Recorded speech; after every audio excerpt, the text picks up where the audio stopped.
こんばんは。ナレーションを務めております語り手です。今回は運動性が105で走行が1000と基本性能が高いノイエジールをフル改造して使用したいと思います。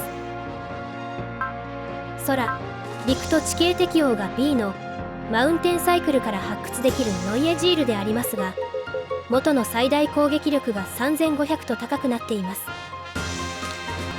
その地形適応に関しては強化パーツでカバーすることができるので、長期戦にも耐えれるようエネルギーにボーナスを振ります。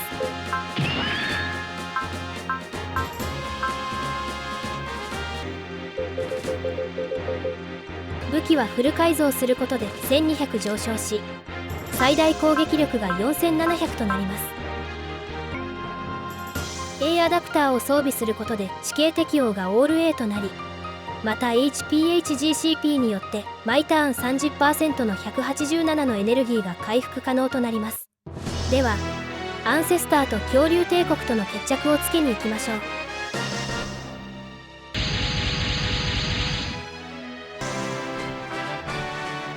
アースクレードルを守るベルゲルミルが登場した後、すぐに恐竜帝国の増援が現れます。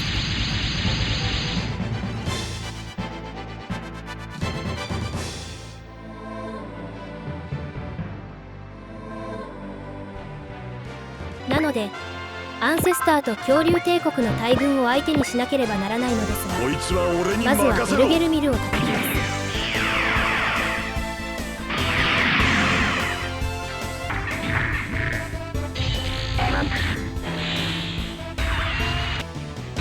そんな腕じゃ俺には当たりはせんぞ。甘いぞ、こいつは俺が引き受けた。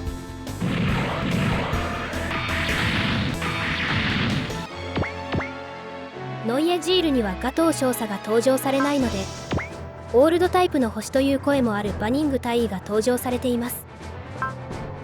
このベルゲルミルは HP が22000で運動性が高く、援護を持ち合わせているため、互いに隣接される前に叩いておきたい相手となります。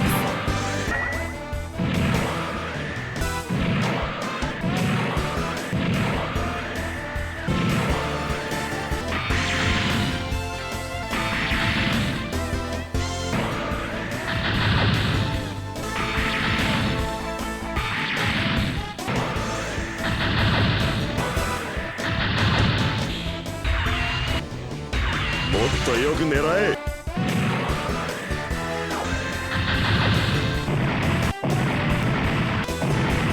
バニング大尉とノイエジールの前に瞬殺され、残る2機のベルゲルミルはリクエストにもあったコンビで倒しておきます。当たっちまったかい。乗れ、調子に乗るな。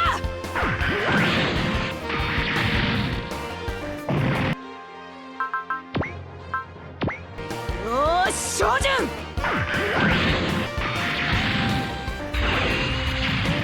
情けない。あんな攻撃に当たるなんて。なめるな、俺にやらせろ。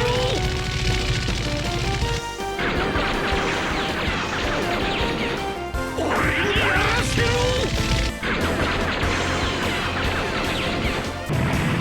カプルを使用した動画で、もっといい男ともっといい女のコンビが見たいというお声があったので、この2人で仕留めておきました。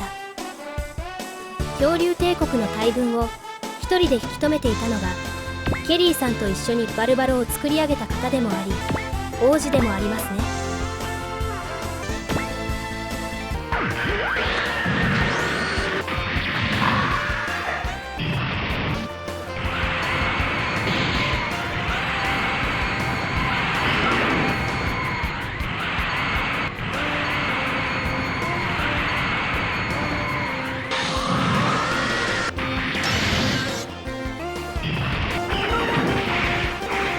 直撃させる。沈め。沈め。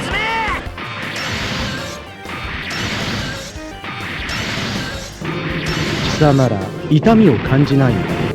ラッキーだったな。浦木少尉こと王子が奮闘している間に、ベルゲルミルを撃墜したバニング大尉が並び、信頼補正をかけて相当にかかります。もっとよく狙え。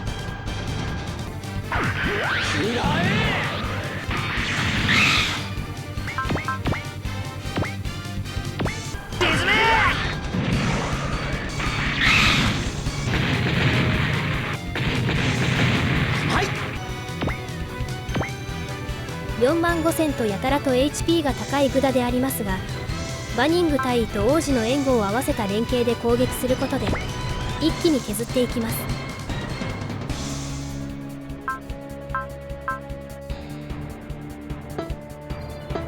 さすがに運動性は低いですが、アルファ時代では HP が5000程度しかなかったズーでも18000と高くなっています。バルバロモン・ノイエジールと同じくボーナスをエネルギーに振り、毎ターン 30% 回復することでほぼ無限に攻撃ができます。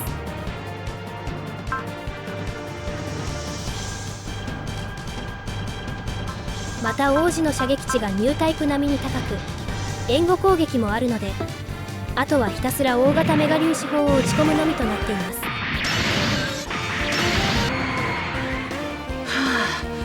食らえ。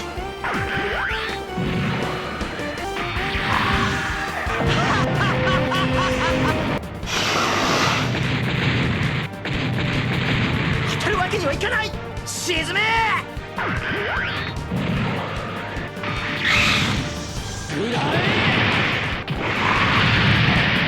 来たね花火。外伝ではシンゲッターに乗って驚かされるバット将軍ではありますが、 HP 回復のないグダなので比較的倒しやすくなっています。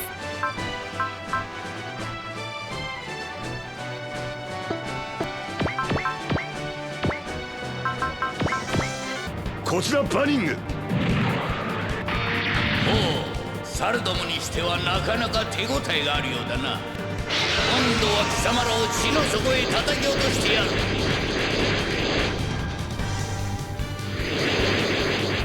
もっとよく狙え。これでどうだ。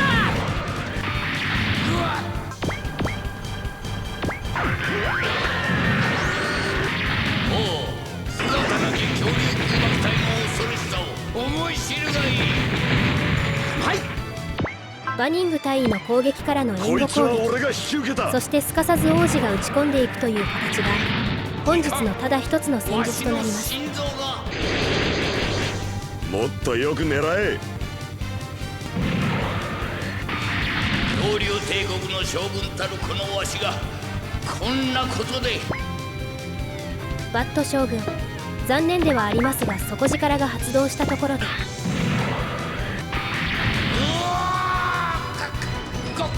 ゴール様。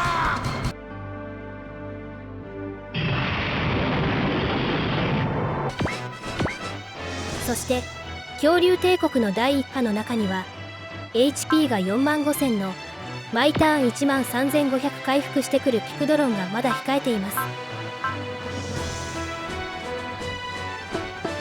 ただやることは変わらずメガカノン砲と大型メガ粒子砲をぶっ放すのみ。甘いぞ。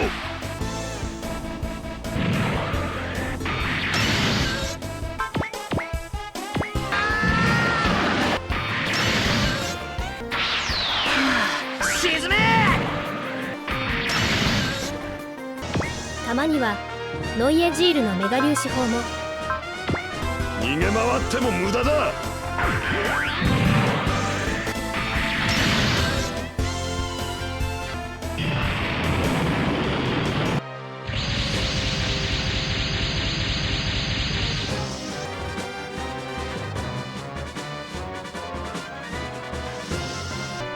これは一つのステージでありますが、当然のようにグダやメカギルギルガンを連れてゴール様が登場されます。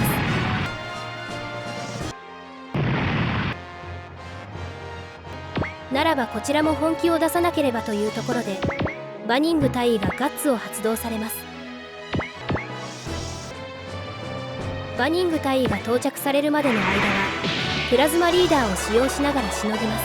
見せてやろう、超エリートサイヤ人の圧倒的パワーを。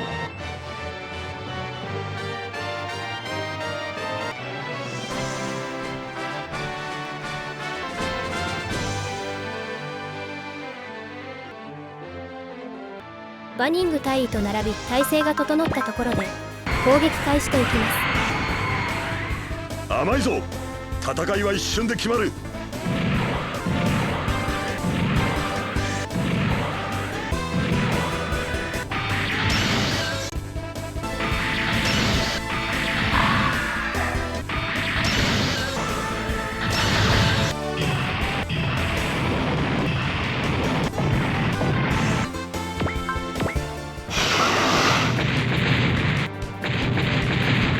そんな腕じゃ俺には当たりやせんぞ。そ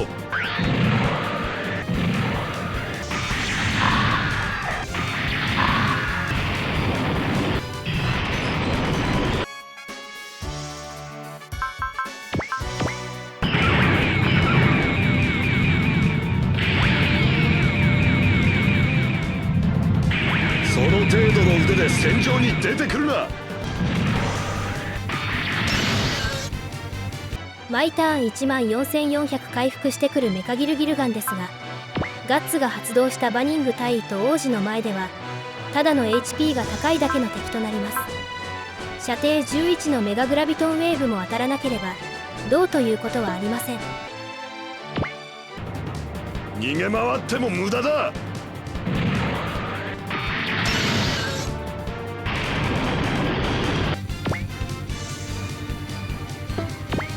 さらに底力持ちでグダに乗っているガレリー長官でありますが HP 回復がないので楽に倒せる相手であります。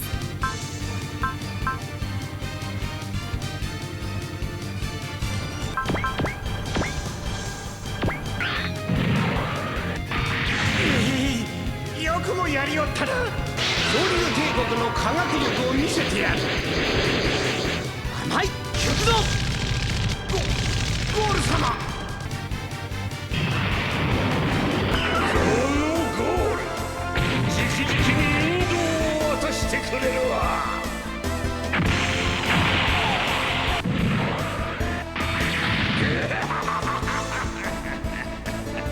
それで我が恐竜帝国の進撃を止めるつもりか。このゴール様はさすがラストステージ間近ということで HP が 60% 以下と 40% 以下になるとど根性プラス精神コマンドを使ってこられます。こいつは俺が引き受けた。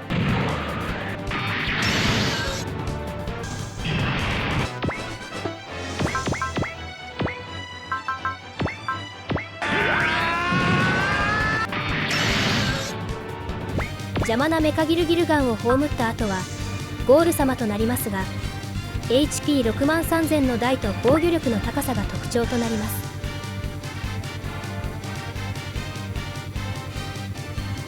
ゴール様の防御が200を超えておりここまで戦ってきた敵の中でも最も高い数値となっています。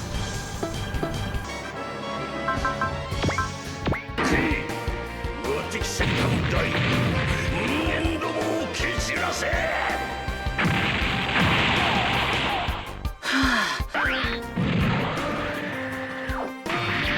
わしは死なぬ。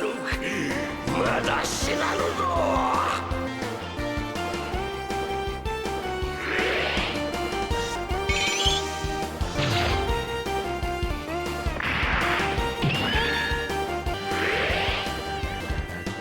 人間どもめ、蹴散らしてやる。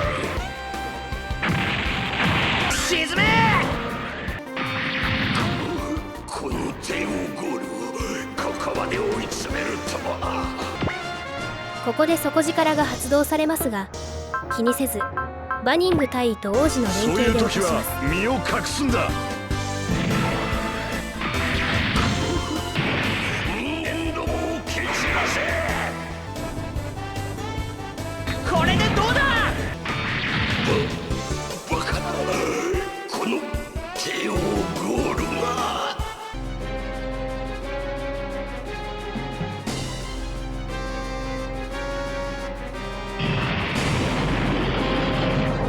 恐竜帝国の大軍を落とした後当然のようにもう一山あるのがスパロボアルファ外伝ですね。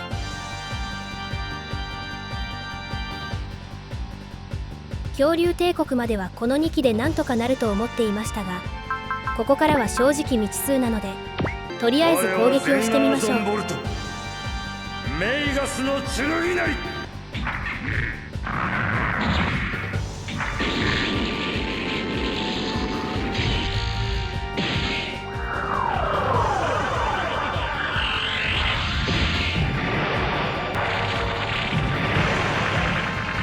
当たるわけにはいかない。直撃させる。そんな甘い踏み込みで俺を倒せると思うな。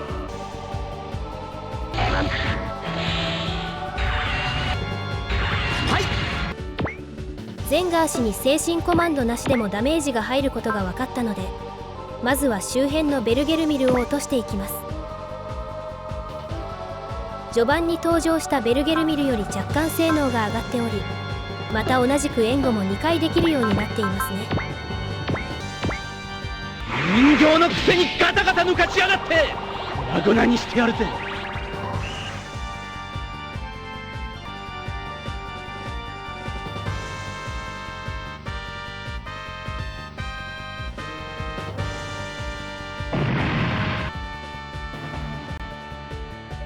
仕留められなかった2機は自ら蹴りをつける王子。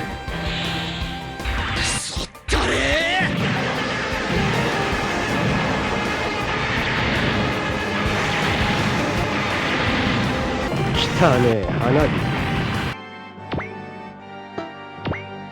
火。 HP が55000の毎ターン16500回復してくるスレードゲルミルに、ゴール様級に防御が高いゼンガー氏ですね。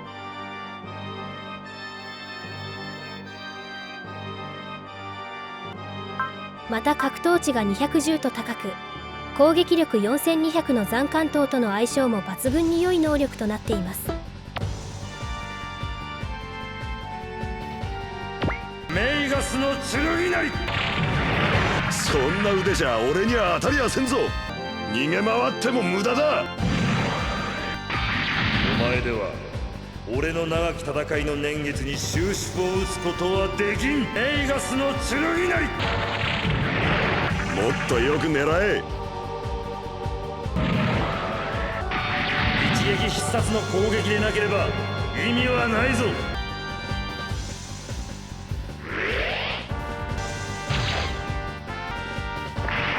ゼンガー氏も HP が 70%、50%、30% 以下になると精神コマンドを使ってきますが、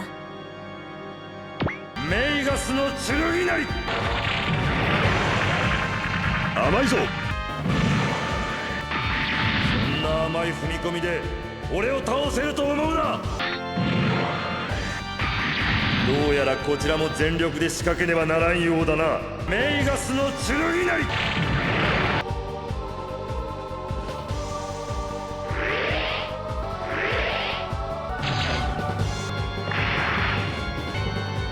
と熱血や必中、ラストには魂に鉄壁を使われますが、その効果が1ターンではなく1フェーズしか持たなくなっています。なのでフェーズが変わってしまえば精神コマンドを気にすることなく攻撃を開始できます。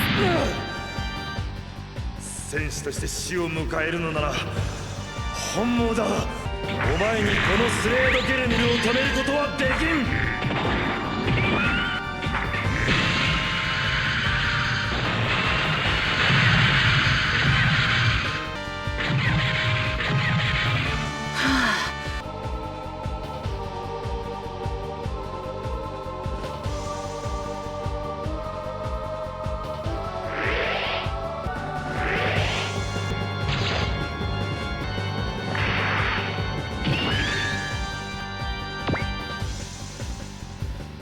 最後の精神コマンドも使用されてきましたが、ここも次のフェーズを待って攻撃再開といきます。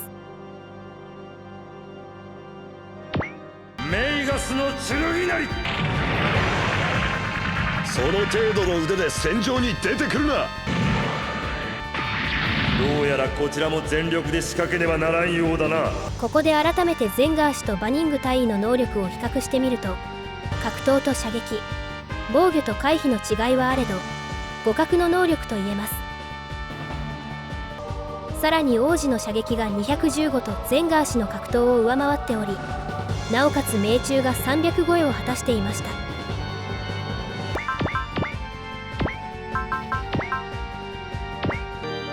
そういう時は身を隠すんだ。メイガスの剣たるこの俺がこの程度でメイガスの剣なり。もっとよく狙え。これでどうだ。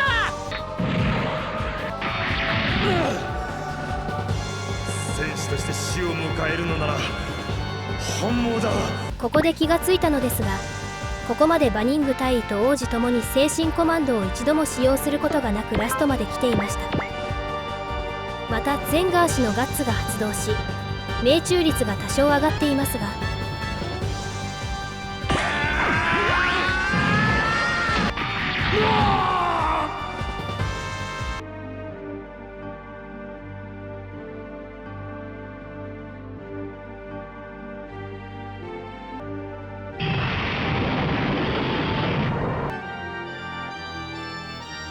番外編ということで、ここまで外伝シリーズを支えてきてくれてきた功労者の一撃もお伝えしておきたいと思います。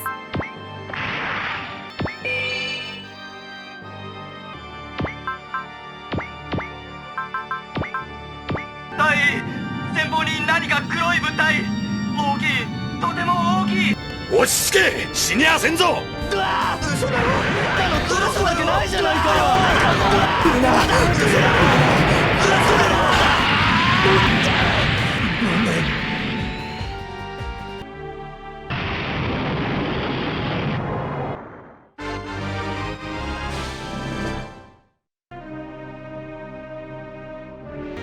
地道に活躍を続けてきてくれたキース氏ですが、十分な能力まで成長してくれたように思えます。本日も最後までご視聴ありがとうございました。